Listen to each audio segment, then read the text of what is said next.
Welcome back to the Subspace Games YouTube channel. Today we're going to be following up on our trig lesson and showing how we implemented the trig code in our game code to get the rotations and things that we needed to have work. So let's go ahead and jump right in. I want to give you a demonstration of how this all comes together in the UI. So I've got the game loaded. Let's go ahead and kick it off. So there's our typical game objects that we have. Let's just jump right in. Alright, so I've got a couple more objects here. One thing I'm going to point out right off the bat, because it was something that I struggled with. I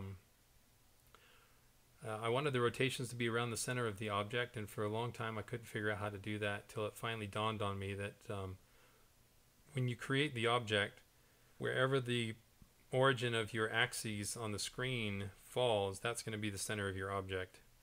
And so I went back and redesigned some objects, and it makes more sense now. It works.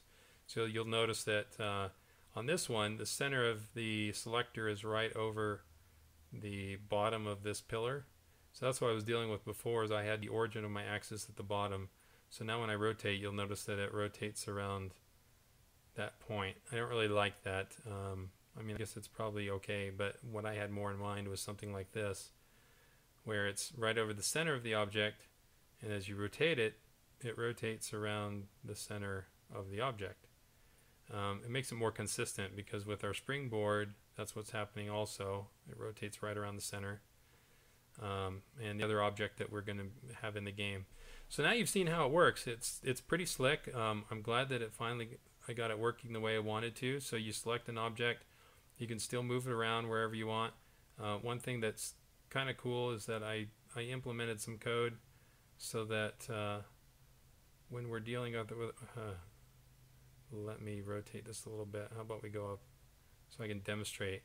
When you come down to rotate this, I turned off the movement of the screen when you get down to the edges, because it got really annoying. You're trying to rotate and the screen would start moving on you. So that's one of the things that I'll show you. But yeah, so it works pretty nice. Anytime that you move to another object, you'll notice that the selector moves to the rotation of that object. So every time you come off and come back, it's right where it was before. So let's jump into the code and see how we put all this together. The first thing that I added in here, and you know what, actually let's jump over to the HUD first and let me show you what I had to do. In the previous video I explained how I had to change the HUD around. So we have our selector. I actually rotated this so that it would point to the right instead of the left the way it was before, because our zero rotation is going to be with the object facing in that direction. So I wanted to make things more consistent. Then I added the selector button, and I put it, I tried to line it up so it would be right over this circular spot. It's a little bit bigger to make it easier for you to select. But they're separate objects. Before I had them as child objects. But this little button is hidden, so you're not going to be able to see it when we're actually looking at the game. But I just wanted you to be aware that it's there, so that when we talk about in the code, we'll see what's going on. So in the AimCam AI on the OnInit, it was really important that I calculate the distance between the center of the selector and the center of the selector button. In the previous video I mentioned that's how I got the hypotenuse value when I'm calculating my trig functions. And I didn't know if that was going to change based on aspect ratios or resolution sizes, and so I wanted to make sure that we calculate that value. So all this stuff is just setting up to get the position of these objects. So that's where I get them. We get the position of the selector and the selector button. Then I have a local, or a value that is stored in the AimCam AI called nSelectorButtonOffset. And this looks pretty complicated, but basically all it is the oh gosh, what's it called? Basically the hypotenuse squared equals a squared plus b squared, or y squared equals a, whatever. I can't remember how it works. This is from way back. All I remember is that the hypotenuse value squared equals the side of, one side squared plus the other side squared. So you notice that's what I'm doing, is I'm taking the difference between the selector button and the selector position and the button position. I'm squaring it I'm adding it to the y value, squaring it, and then I'm taking the square root. That gives me the hypotenuse of our triangle that we're dealing with. And so, yeah, so it works out perfectly and gets us that value so we can use it later. Okay, the second thing I did is I went into this option that we have for checking the moving object. This is where we click on an object and see if it is movable. And I had set up some code to come in here and flag an object as selected when we do so. I also, in addition, created this code down here that basically just grabs the HUD selector, and then we get the rotation of the underlying object. So get rotation of the selected object, and then we set the component rotation of the selector to just the opposite value. One of the things that I found, and I haven't done any research on this, but whenever I was dealing with rotation, I had to use a negative value. The rotation value I took out of objects that are in the 3D space, I had to take the opposite of that, the negative, to get the HUD to rotate in the right direction. So I think that they rotate in opposite directions. So I take the negative value of the rotation, and this is around the y-axis. So that's why this is called RY. And so I set the component to the rotation of the underlying object, and so that's not all skewed. And then we send the call off to the onMove selector. So that's whenever that selector is being moved. So we've selected the object, we've set the rotation of the selector, and we're going to make it appear on the screen here in just a second. So we go to onMove selector. This is where we handle positioning the selector over the actual object. It's still not visible at this point, but it's rotated to the correct way. I came down here and also this is where I use my my trig to position the button in the right place. So because we've rotated the selector to match the rotation of the underlying object, we also have to reposition the button. So we get a handle to the button, and then we get the rotation again of the underlying object. And then we get the position of the selector. That's important.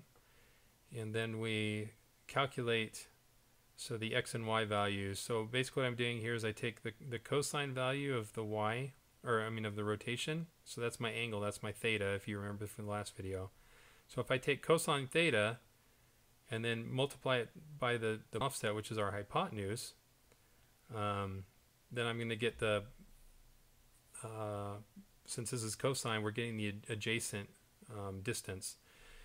And we add that to our original position of our object. Should have done a diagram on this to make it a little bit easier. But basically we're just finding the additional x distance from the position of the object.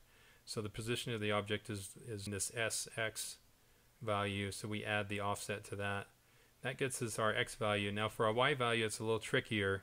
I take the sine of theta times the hypotenuse. Then I also have to multiply it by the viewport aspect ratio. The reason why is obviously in screens they're wider than they are tall. So every screen has a different aspect ratio. Well, if you don't take into consideration that difference, then when you do a rotation, you're going to end up with an ellipse.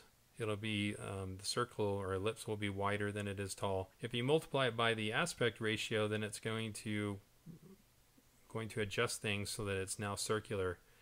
So we multiply by the aspect ratio on the y-axis to get the increased distance that we need, and then we add it to the y value of the current object position, and that gives us our y value there. So hopefully this is making sense. We take all that and we plug that into setting the position of the selector button, so now it's in the correct position, and then we make the selector visible. So the selector button is in the right spot, the selector is in the right spot, and we make the selector visible, and voila. So this code represents when you select an object and the selector appears. It's also the code that handles when you drag the object somewhere else, the selector moves with it, and so does the button object. All that's handled in this code. If you don't understand something, just raise your hand. Okay, so the onRotate object, this is going back to, we've handled how we move the selector now. Now we're going to talk about how we rotate it. This is handling the movable AI, so any object that gets this movable AI associated to it is going to be able to handle this. And basically all we do on this, and this is completely new code, but we get the selector in its position, so we grab that HUD component, and then because we're dealing with an event handler and it's passing us these X and Y, these X and Y values are being passed in a different format. It's kind of frustrating, but that's the way it is. So remember from some of the other stuff we talked about before, let's take the X value.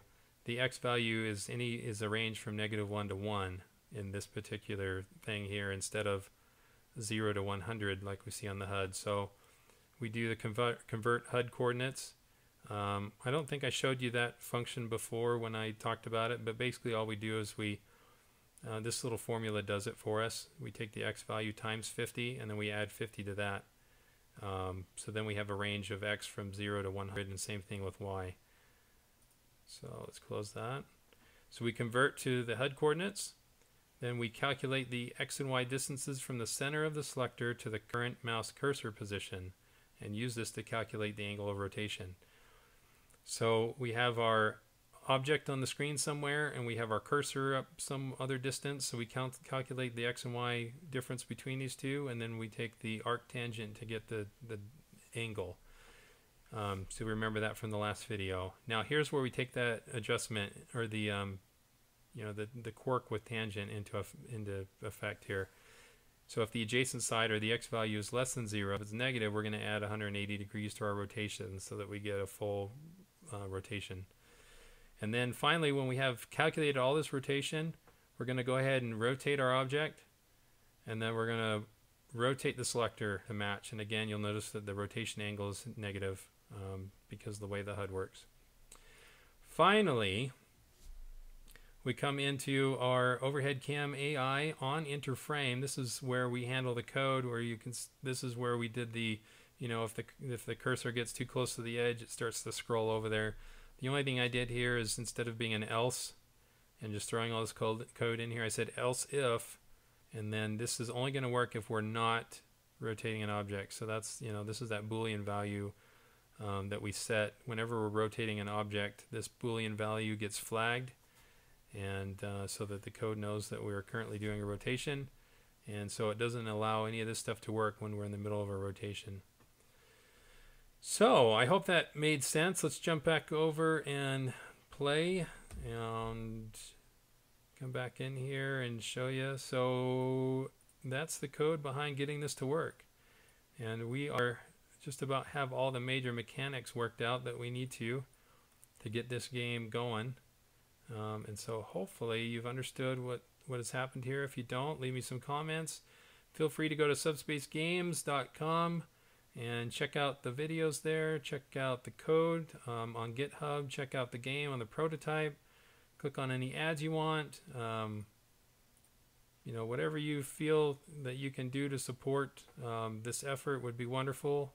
Whether it's clicking on ads, or making a donation, or just leaving comments, or doing some play testing, or whatever it is, the more people who can get involved, the better. And I should probably cut this video short because you can see that I've got a low battery. So I hope you enjoyed this video. Like I said, please leave me any comments that you have, and we'll see you next time.